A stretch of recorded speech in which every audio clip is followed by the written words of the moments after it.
Hi this is Viren और आज हम करने वाले इलेक्ट्रोमैग्नेटिज्म के कुछ रूल जैसे कि right hand thumb rule, Fleming's left hand rule और साथ ही में बात करेंगे सोलेनॉइड और डिफरेंस बिटवीन इलेक्ट्रोमैग्नेट और परमानेंट मैग्नेट।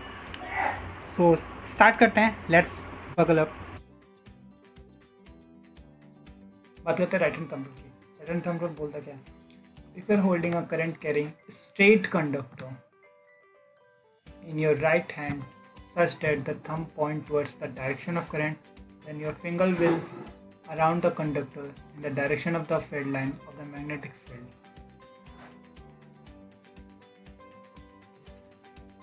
तो अगर हम किसी भी कंडक्टर को होल्ड कर रहे हैं और थंब हमारा डायरेक्शन ऑफ करंट बता रहा है, जो और डायरेक्शन फिंगर है जिस डायरेक्शन में रैप होंगे उस डायरेक्शन को हम मैग्नेटिक फील्ड लाइंस बोल सकते हैं। जैसे अगर हमारा ये वायर है और करंट हमारा नीचे की तरफ आ रहा है तो हमारा जो मैग्नेटिक फील्ड लाइंस है वो अंदर की तरफ जाएगा। जैसे कि इस वाले फिगर में तो बाहर की तरफ आ रहा है क्योंकि करंट ऊपर है, अपर डायरेक्शन में। यहाँ करंट डाउनवर्ड डायरेक्शन में, तो यहाँ जो हमारा मैग्नेटिक फील्ड लाइंस है वो इनसाइड जाएगा। तो ये हमारे राइट हैंड थंब रूल बोलते हैं। आप यहाँ भी देख सकते हैं। जैसे कि थंब रूल ये बोलता है कि अगर आप करंट कैरिंग कंडक्टर को अपने राइट हैंड से पकड़ें और थंब आपका इंडिकेट करे करंट का डायरेक्शन, तो जो बाकी फिंगर्स है वो जिस डायरेक्शन में रैप होंगे उस डायरेक्शन में हमारी फील्ड लाइंस चलेगी। तो एज्यूम करते हैं ये पेन हमारा करंट कैरिंग कंडक्टर है और अगर हमारे यहाँ से निप की तरफ करंट अगर फ्लो हो रहा है तो अगर हम इसे होल्ड करें अपने राइट हैंड से, थंब हमारा करंट की डायरेक्शन में जा रहा है उसमें में, तो ये जो और फिंगर है हमारी अदर फिंगर है, ये डायरेक्शन कैसे जा रही है यहाँ, तो इस डायरेक्शन को हम बोलेंगे फील्ड लाइंस की डायरेक्शन। यानी कि फील्ड लाइन की डायरेक्शन कैसे होंगी हमारी एंटी क्लॉकवाइज। अब magnetic field due to current in a solenoid, किसी भी सोलेनॉइड में, तो अब सोलेनॉइड सुनते ये दिमाग में आता है कि सोलेनॉइड होता क्या है। बेसिकली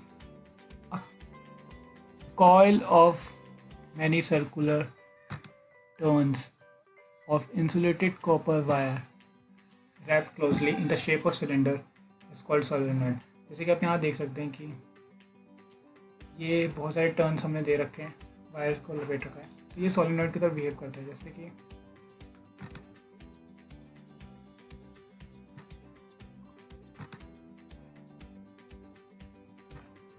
कि आप देख सकते हैं, ये अगर हमने एक आयरन पीस लिया है, उसके ऊपर वायर लपेट दिया है, उस वायर को हमने बैटरी से कनेक्ट कर दिया, तो अगर करंट फ्लो होगा तो आयरन के एक डायरेक्शन में नॉर्थ है और एक डायरेक्शन में साउथ, यानी पोल्स जनरेट हो जाते हैं और पोल्स जनरेट होने की वजह से मैग्नेटिक प्रॉपर्टी शो करने लगता है।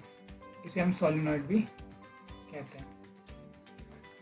तो ये सोलेनॉइड बेसिकली हमारा ऐसा होता है। तो अब बात करते हैं second point. The field line inside the solenoid are in the form of parallel straight line, means they have a same magnetic field inside the solenoid. जैसे कि आप इस सोलेनॉइड देख रहे हैं तो इसके बीच सेंटर में देखें अगर, तो जो लाइन्स है वो पैरेलल है, सीधे सीधे। इसका मतलब ये है कि inside the solenoid magnetic field जो है वो सेम ही रहती है हर पॉइंट पे, कोई चेंज नहीं है, same at every point, but outside वो डिफर कर सकती है। बात करते हैं magnet form from a solenoid is called electromagnet या फिर आर्टिफिशियल मैग्नेट। जैसे कि आप देख सकते हैं कि ये मैग्नेट जो है हमने इस पर वायर लपेट के इसे बैटरी से कनेक्ट करके इसमें ये मैग्नेटिक प्रॉपर्टी शो करने लगता है, तो एक तरह का मैग्नेट बन जाता है। इस मैग्नेट को हम बोलते हैं इलेक्ट्रोमैग्नेट या फिर आर्टिफिशियल मैग्नेट। इसको भी हम यूज़ करते हैं काफ़ी जगह, इसकी एप्लीकेशन है जो आगे पढ़ेंगे। अब है difference between electromagnet and permanent magnet. तो अगर डिफरेंस देखा जाए तो पहले तो ये डिफरेंस है कि इलेक्ट्रोमैग्नेट हमारे आर्टिफिशियल मैग्नेट होते हैं, परमानेंट मैग्नेट हमारे नेचुरल होते हैं। बेसिकली वो नेचुरली पाए जाते हैं मटेरियल, और इलेक्ट्रोमैग्नेट तो हम बनाते हैं सोलेनॉइड के फॉर्म में इस तरह।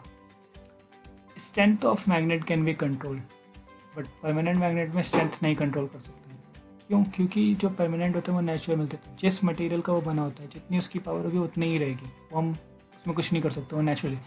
लेकिन इलेक्ट्रोमैग्नेट में ऐसा नहीं है, हम इसको चेंज कर सकते हैं। जैसे कि अब आप यहाँ देखें तो करंट के, तो हम इस यहाँ पे करंट बढ़ा के या घटा, अगर करंट इंक्रीज़ कर देंगे तो उसकी पावर इंक्रीज़ हो जाएगी, और अगर करंट डिक्रीज़ कर देंगे तो उसकी पावर डिक्रीज़ हो जाएगी। या फिर हम जो नंबर ऑफ टर्न्स है, जैसे कि अभी ये 1 2 3 4 5 6 7 है, इसको हम इंक्रीज़ कर देंगे तो उसकी पावर बढ़ जाएगी, और इसको डिक्रीज़ कर देंगे तो उसकी पावर कम हो जाएगी। तो strength of electromagnet can be controlled, पर परमानेंट मैग्नेट की हम नहीं कर सकते। बात करते हैं removal of magnetic properties is temporary. Permanent magnet में ऐसा नहीं है, once the magnetic property is lost it becomes useless. तो अगर सोलेनॉइड में हमने करंट देना बंद कर दिए, हमने देना बंद कर दिया, बैटरी से हटा दी, तो कुछ देर के लिए वो मैग्नेट तो रहेगा, लेकिन कुछ देर बाद वो अपने मैग्नेटिक प्रॉपर्टीज़ लूज़ कर देगा। लेकिन क्या है ना, वो मैग्नेटिक प्रॉपर्टीज़ बहुत टेम्परेरी हो जाएगी। जैसे ही हम उसमें दोबारा से करंट फ्लो कराएंगे वो दोबारा मैग्नेटिक प्रॉपर्टीज शो करने लगेगा। लेकिन परमानेंट मैग्नेट में ऐसा नहीं है। अगर एक बार आपने उसकी प्रॉपर्टीज़ लूज़ हो गई, अगर वो मैग्नेटिक प्रॉपर्टीज़ भूल गया तो भूल ही जाएगा, तो इट बिकम यूजलेस, वो दोबारा काम ही नहीं लगा। इलेक्ट्रोमैग्नेट हमेशा सॉफ्ट मटेरियल के बनते हैं, जैसे आयरन नीडल वगैरह हो गए। तो परमानेंट हैं वो हार्ड मटेरियल्स के बनते हैं। Now important points, poles can be changed in electromagnet but poles can't be change in permanent. मतलब अगर आप देखें, अगर ये बार मैग्नेट है और इसका एक तरफ नॉर्थ है एक तरफ साउथ है, तो ये नॉर्थ और साउथ रहेगा, हम इसमें कुछ नहीं कर सकते। लेकिन इलेक्ट्रोमैग्नेट में ऐसा नहीं है। जैसे कि अगर अभी करंट इधर फ्लो हो रहा है तो नॉर्थ ये है साउथ ये है, लेकिन यही अगर हमने डायरेक्शन ऑफ बैटरी बदल दी, करंट इस डायरेक्शन में फ्लो हो रहा था, अब करंट इस डायरेक्शन में फ्लो हो रहा है, तो नॉर्थ इधर हो जाएगा, साउथ इधर हो जाएगा। यानी कि हमने पोल्स चेंज कर दिए, तो मतलब डायरेक्शन ऑफ करंट चेंज कर दिए तो पोल्स भी चेंज हो गए। तो इस तरह से हम इलेक्ट्रोमैग्नेट को अपने अनुसार कभी भी चेंज कर सकते हैं, मतलब उसकी पावर को चेंज कर सकते हैं, उसके पोल्स को चेंज कर सकते हैं। लेकिन बार मैग्नेट में ऐसा कुछ नहीं है, बार मैग्नेट जैसा है वैसा ही रहेगा। फ्लेमिंगस लेफ्ट हैंड रूल को, if you stretch your thumb forefinger and middle finger of your left hand in such a way that they are mutually perpendicular, then forefinger points magnetic field, middle finger indicate the direction of current, thumb will indicate the direction of motion or a force। जैसे कि आप देख सकते हैं यहाँ पे, अगर हमारा फोरफिंगर मैग्नेटिक फील्ड दिखा रहा है और मिडल फिंगर करंट, तो जो थंब है वो हमारा फोर्स के डायरेक्शन में दिखाएगा। अगर ये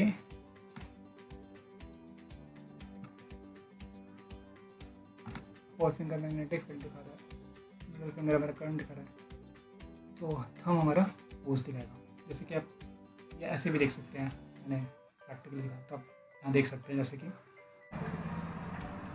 ये नॉर्थ है, ये साउथ है, ये ईस्ट है, ये वेस्ट है। एज्यूम करते हैं अगर ये पेन की निप की तरफ हमारा करंट फ्लो हो रहा है और मैग्नेटिक फील्ड हमारा नॉर्थ है,